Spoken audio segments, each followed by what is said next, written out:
من منطلق مبدأ اعرف عدوك.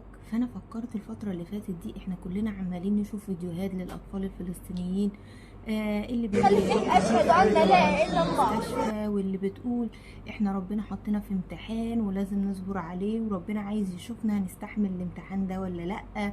وفيديوهات عن الطفل مثلا الفلسطيني اللي بيقول حديث ان قال رسول الله صلى الله عليه وسلم: عجبا لأمر المؤمن إن أمره كله. كده تربية الطفل الفلسطيني. طيب احنا شفنا التربية في الأطفال الفلسطينيين عاملين ازاي. طب انا حبيت بقى افكر واقول الأطفال الإسرائيليين بيتربوا ازاي، او ايه هو تفكير الأطفال الإسرائيليين. يا ترى بيتم تربية الطفل الإسرائيلي ازاي وعلى ايه؟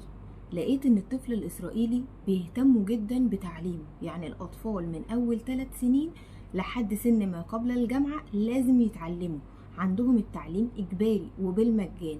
طيب بيتعلموا ايه؟ قالك بياخدوهم المدارس، بيعلموهم ايه في المدارس دي؟ اول حاجة المدرسين اللي بيدرسوا لهم في المدارس هم ضباط في الجيش، يعني كده يعودوهم على الجيش وعلى الناس اللي موجودة في الجيش. وكمان المدرس ممكن يدخل كمان الفصل لابس اللبس الجيش واخد معاه سلاح عشان يبدأ يعود الطفل على شكل الجندي الإسرائيلي، ويبدأ يعود الطفل على ان هو اصلا بيتربى عشان يبقى جزء من الجيش ده. تاني حاجة المديرين بتوع المدارس هم عبارة عن ضباط كانوا في الجيش بس متقاعدين، بيربوهم صراحة على العقيدة وعلى الدين. بس هو دين ايه؟ دين التوراة، واللي محرفين فيه طبعا مش ده الدين الأصلي. وكمان العقيدة بتاعتهم هي القتل. وجاية دي من منطلق ايه بقى؟ من منطلق اول حاجة ان احنا شعب الله المختار، يعني اي حد غير اليهود فاحنا كده ما بنحبوش. يعني بنربيهم على العنصرية، ان احنا الشعب المميز شعب الله المختار، فاي حاجة غير اليهودي احنا عندنا حساسية منها.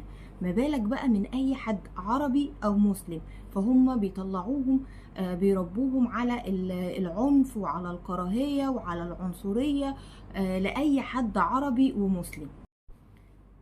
قالك بقى ايه هي المواد اللي بتدرس لهم في المدرسة؟ اول حاجة بياخدوها هي اللغة العبرية، عايزين يعززوا انتماء الاطفال للغة العبرية عشان اللغة يعني ما تضيعش، على الرغم ان هم جايين من شعوب كتير جدا وبيتكلموا اكتر من لغة، بس هم جمعوهم على اللغة العبرية عشان اللغة دي زي ما بقول لكم ما يحصل لهاش اندثار او اختفاء.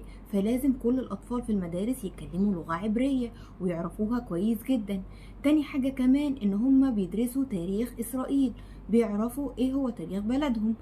كمان بيربوهم، كمان بيدرسوا لهم في المدارس التوراة عشان يعلقوهم اكتر بدينهم. عندهم مثلا يوم السبت ده يوم مقدس جدا، وما ينفعش اي حد يولع نار يوم السبت خالص. حتى لو حد لقى واحد ماشي في الشارع مولع مثلا ولاعة هيشرب بيها سجارة، ممكن الشارع كله يتلم عليه يضربه، عشان عندهم الدين ده حاجة كبيرة جدا، وبيحتفلوا بالأعياد الدينية وعاملين الأعياد الدينية بتاعتهم دي حاجة مقدسة، وبيربوا الأطفال على ده. في ايه كمان بيدرسوه في المدارس؟ بيدرسوا كمان في المدارس الادب. طب حلو، قصص بقى وحكايات وحاجات لذيذه للاطفال يخففوا عنهم شويه. قالك لا، ده بيدرسوا ادب عبري، وكل الادب العبري او معظمه قصص. وقصص عن ايه؟ عن العرب وعن المجازر اللي بيعملها العرب، وازاي العرب دول قتله ومطلعين العرب سفاحين ووحوش. فعشان كده الطفل الاسرائيلي بيطلع كاره العرب وكاره المسلمين، وان اسعد حاجه في حياته انه يقابل واحد عربي عشان يقتله ويخلص عليه، لان هو من وجهة نظره ان لو ما قتلش العربي هيقتله. طيب وده ليه بقى؟ وده ليه؟ لان المدارس عندهم بتصدر لهم فكرة ان القرآن موجود فيه ايات بتحث على القتل وبتحث على الحروب وعن المجازر وعن حاجات كده. وطبعا ده مش حقيقي، لكن ده الفكرة اللي بيصدروها للاطفال في المدارس، يعني ان العرب دول عبارة عن وحوش وعن قتلة، فانت لو ما قتلتهمش هيقتلوك. عشان كده الطفل بيطلع عنده كره وعنف وكراهية وغضب وكل حاجة من العربي او من المسلمين. ولما بيشوفوا اي حد عربي كأنهم كده شافوا وحش صغير، فبيبقوا عايزين يقتلوه قبل ما يكبر.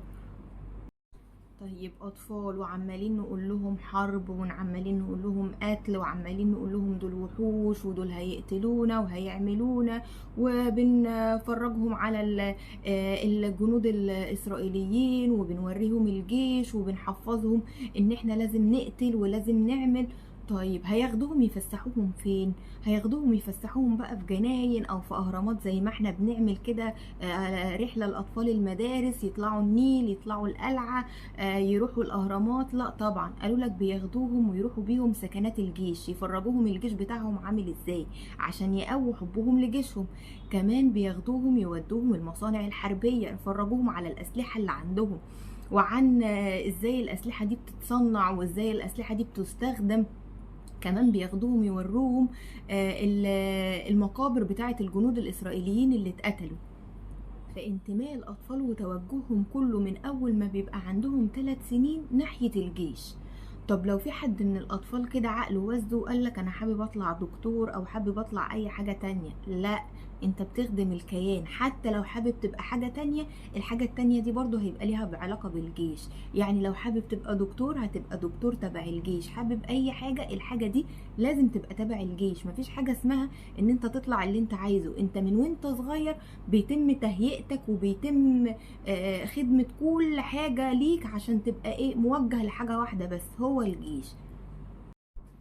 اديكوا عرفتوا بقى السبب اللي احنا شايفينه اليومين دول، والاحداث من قتل ومن صواريخ طبعا متوجهة ضد الفلسطينيين، واي حاجة حاصلة للفلسطينيين حاصلة بسبب ايه؟ لان الاطفال نفسهم الصغيرين بيتربوا على ان هم ما بيعملوش حاجة غير ان هم يقتلوا العرب او يقتلوا المسلمين، عشان دول كائنات قذرة بالنسبة لهم، وهم اصلا مش بشر. لان البشر بالنسبة لهم هم بس المجتمع اليهودي او المجتمع الاسرائيلي، اللي هم زي ما قلت لكم في اول الفيديو شعب الله المختار. فاي حد غيرهم فهو ملوش اي لازمة في الحياة، ولا ليه لازمة ان هو يعيش اصلا، وان لازم نقتله قبل ما هو يقتلنا. عشان كده احنا شايفين اللي بيحصل مع الفلسطينيين.